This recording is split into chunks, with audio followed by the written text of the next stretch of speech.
سلام كما يصنحوا كبرات تخاتلت نخلكم امنت كريستنا روحس بعلى فاسيغا كخون لكم نتمنخو نلوم سونا 13 مازيا 2026 زتدالو حدش زيناتات حيزالكم قريب لغو مكتتالكم يعدم فلما كندبتاتو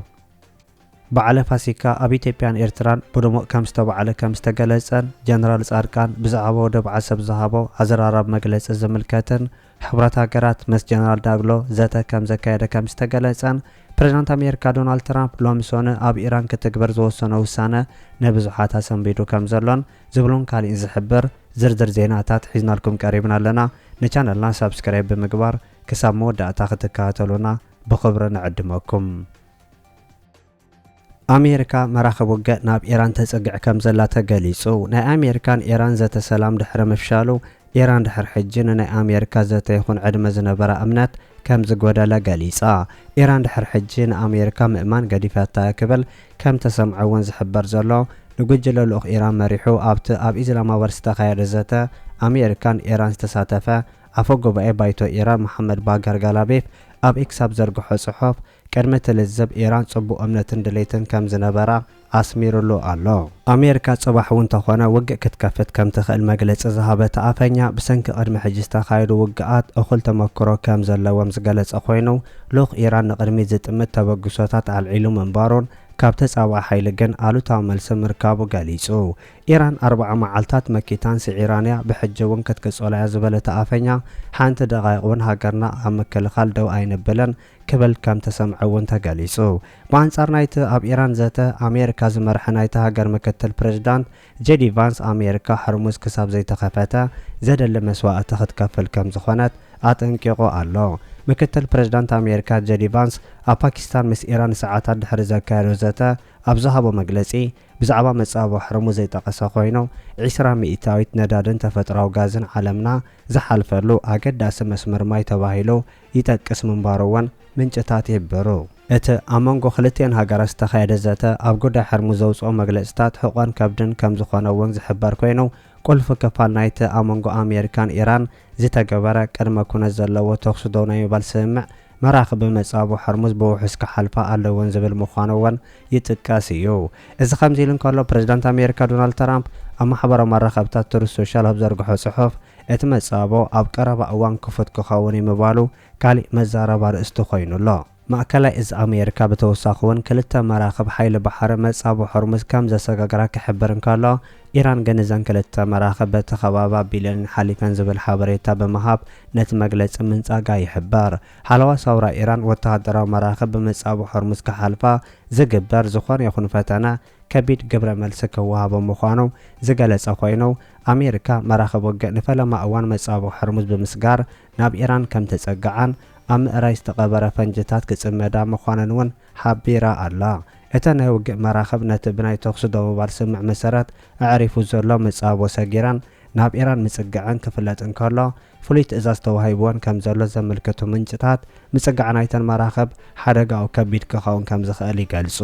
ናይ ኣሜሪካን ኢራን ዘተ ኣብ ናይ ፓኪስታን ዋና ከተማ ኢስላማባድ ዝተኻየደ ኮይኑ ትዘተ ውፅኢታዊ ክኸውን ከም ዘይከኣለ ቀንዲ መፈላለዩ ነጥቢ ናይ ኢራን ናይ ኒኩለር ጉዳይ ምዃኑ እውን ክፍለጥ ተኻኢሉሎ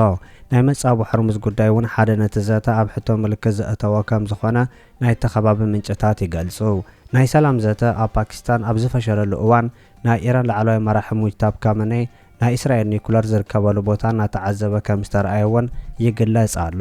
ኢራን ኣብ እስራኤል ፍሉይን ደምሳስን መጥቃዕቲ ክትፍጽም ከም ትኽእል ዝተፈላለዩ ወገናት ዝገልጹ ዘለዉ ኮይኖም ናይ ኢራን ኩናት ኣብ መንጎ ኣሜሪካን ኢራን ዘይኮነ ኣብ መንጎ እስራኤልን ኢራን ምዃኑ እውን እቶም ወገናት ወሲኾም ይሕብሩ እስራኤል ኣብ ማእከላይ ምብራቕ ኢራን ክትህሉ ከም ዘይትደሊ ዝሕብሩ እቶም ወገናት ብናይ እስራኤል ኣሜሪካን ሓይልታት ዝዝወር ኢራን ኣብ ምምስራት ለይትን መዓልትን ክሰርሑ ምዃኖም ብተደጋጋሚ ክገልጹ ምጽንሖምን ይሕበር ኢራን በወገና እስራኤል ዘላቶ ማእከላይ ምብራቕ ከም ዘይተቐበል ክትገልጽ እንከላ ናይ ኣሜሪካን ኢራን ዘተ ንእስራኤል ኣብ ግመ ዘእተው እንተኾይኑ እቲ ዘተ ገና ከይተጀመረ ፍሽን ምዃኑ እቶም ምንጭታት ወሲኾም ይገልጹ بمسارة منقصة مأكن زينا إيران اتن مني سروس أقوداي أباس أرغاتشي صحافة بيت مخرم كالخال علي أخبار أما حدار مأكل إيسيا عبد الناصر حاميتن حيالو أبالت بايتو زحاقفنا إيران قجلا فرازا لوزتا خقبر كم زي كالان أمريكا جانا أبنى كوينا شوهاتا دو كم زبادتوان يقالسو ألو እዚ ከምዚ ኢሉ እንከሎ ቀንዲ ጸገም ዘተ ሰላም ኢራን ክኸውን ከም ዝኽእል ዝንገረሉ ናይ ሊባኖስ መጥቃዕቲ ኣቦትኡ እንከሎ ቀዳማይ ሚኒስትር ሊባኖስ ነዋፍ ሰላም ናብ ኣሜሪካ ብምኻድ ኣብ ሕቡራት ሃገራት ምስ እስራኤል ርክባት ክግበር ተበጊሱ ምጽንሑ ብምጥቃስ ነቲ ጉዕዞ እናዊሕዎ ከም ዘሎ ተገሊጹ። ውሽጣዊ ኩነታት ሊባኖስ ጠንቂ ብምግባር ናብ ሕቡራት ሃገራትን ኣሜሪካን ዝገብሮ ጉዕዞ ከሰጋግሮ ወሲኑ ኣለኹ ዝበለት መራሒ ኣብ ዋና ከተማ ቤይሩት ዘይተፈጸመ ስራሕ ከም ዘለዎ እውን ወሲኹ ገሊጹሎ። ፈረንሳ ናይ እስራኤል ሊባኖስን ጉዳይ ኣብ ምሽምጋል ተረኣኪ ዝጻወት ውሳነ ከም ዘፍለጠት እውን ዝተሓበረ ክኸውን እንከሎ ናይ እስራኤል ቀዳማይ ሚኒስትር ቤንጃሚን ኔታንያሁ እቲ ናይ ፈረንሳ መንጎኝነት ሚዛን ዘይብሉ ምዃኑ ብምግላጽ ፈረንሳ ኣብ ጉዳይ ሊባኖስ ኢዳ ክትእክብ ሓቢሩሎ።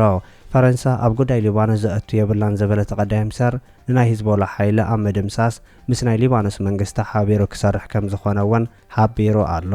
እዚ ከምዚ ኢሉ እንከሎ ፕረዚዳንት ኣሜሪካ ዶናልድ ትራምፕ ካብ ሎሚ ሰኑ ጀሚሩ ኣሜሪካ ንወደባት ኢራን ክትዓጽም ምዃና ገሊጹ።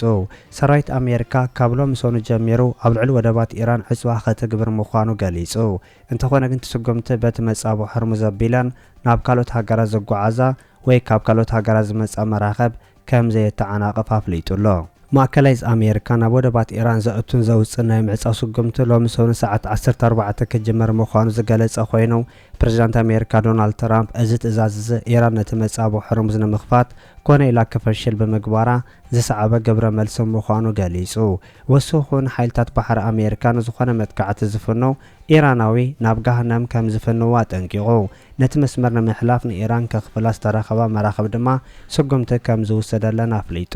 ዋጋ ነዳዲ ድሕሪ እዚ ምስሓብ እዚ ዋጋ ነዳዲ ልዕሊ $100 በፂሑ ከም ዘሎ እውን ተገሊጹ። ኢራን ነዚ ጉዳይ ከቢድን ተሪርን መልሲ ዝሃበት ኮይና ሚኒስትር ወጻኢ ጉዳይ ኢራን ኣባስ ኣርጋቺ ቴሄራን ኣብቲ ዘተ ሰላም ምስ ኣሜሪካ ብቕንዕና ከም ተሳተፈት ገሊጹ። ነቲ ዘተ ዝመርሐ ኣፈ ጉባኤ ፓርላማ ኢራን መሐመድ ባጋር ቃላቢፍ ብወገኑ ኢራን ብምፍራሕ ኢዳ ከም ዘይትህብ ኣፍሊጡ። ሓለዋ ሳውራ ኢራን ናብቲ መስመር ባሕሪ ዝቐርባ ወተሃደራዊ መራኸብ ከም ጥሕሰት ናይ ተበፂሑ ዘሎ መቆራቕስቶ ስገይሩ ከም ዝወስቶ ገሊጹ።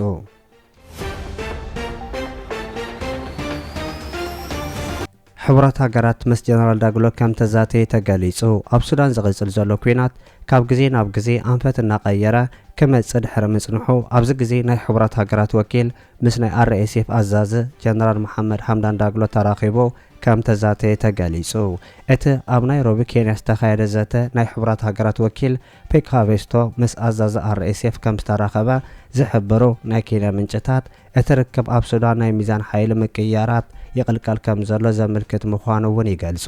ኣብ መንጎ ሰራዊት ሱዳን RSFን ክካየድ ጸንሐ ውግእ ብጀነራል አልቡርሃን ዝምራሕ ሰራዊት ሱዳን ንከተማ ካርቱም ድሕሪ ምቁፅጻሩ በተዛማደ ዓሪፉ ምጽንሑ ዝሕበር ክኸውን እንከሎ ናይ RSF ሓይሊ ከም ዝተዳኸመ ክግለጽ ጸንሐ ኮይኑ ኣብዚ ግዜ ከም እንደገና ብሓድሽ ሓይሊ ይመጽእ ከም ዘሎ እውን እቶም ምንጭታት ወሲኾም ይገልጹ።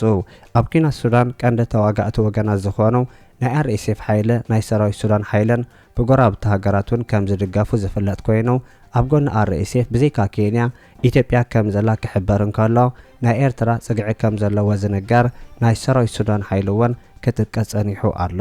ሓድሽ ጸብጻብ ከም ዝሕብሮ ኢትዮጵያ ብናይ ኤሚሬት ሎጂስቲካዊ ሓገዝ ኣብ ከባቢ ኣሶሳ መደበር ከም ዝሰርሑ ዝንገረሎም ናይ RSF ሓይልታት ኣብ ምድጋፍ ኩሉ ዓቕሞ ተዋፍር ከም ዘላን ኣብ ግዛእታ ብሉ ናይል ኣብ ዝካየድ ናይ ስግረ ደባዊ ኩናት እውን ልዑል ተሳትፎ ከም ዘለዎም ምንጭታት ወሲኾም ይገልጹ።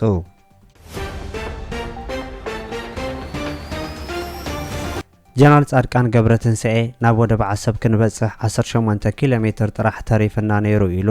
ትማሊ ኣብ መንግስታዊ ቴሌቪዥን ኢትዮጵያ EBC ዝወጽእ ሓደ ዶክመንተሪ ወደብ ዓሰብ ናይ ኢትዮጵያ ከም ዝነበረትን ከም ዝኾነትን ዝገልጽ ሓበሬታ ዝሓዘ ኮይኑ ወደብ ዓሰብ ናይ ኤርትራ ኮይና ከም ዘይትፈልጥን ናይ ኢትዮጵያ ከም ዝነበረትን ከም ዝኾነትን ዝገልጹ ሓለፍቲ ቃለ ምሕተት ተገይሮሎም ነይሩ።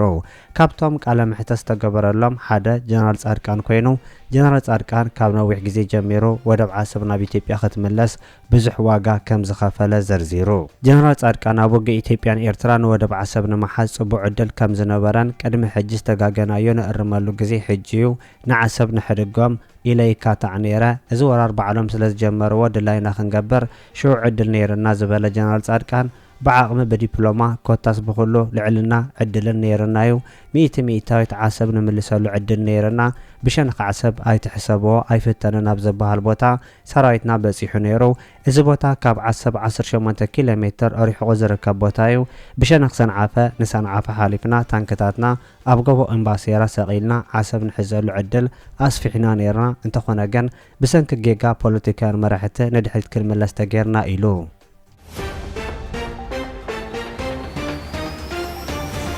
بعل فاسيكا اب إرتران إثيوبيان بدمو كم استوعاله تغليصو بعل فاسيكا اب إرترا إثيوبيان كلل تግራይን بدمو كم استوعاله تغليصو قال براكي بعل تنساي ببوصو قدس ابونا باسيليوس قداماي شارشاي باتريارك أرثوذكس تواهدو ቤተክርስቲያን ኤርትራ كم تسمعون تغليصو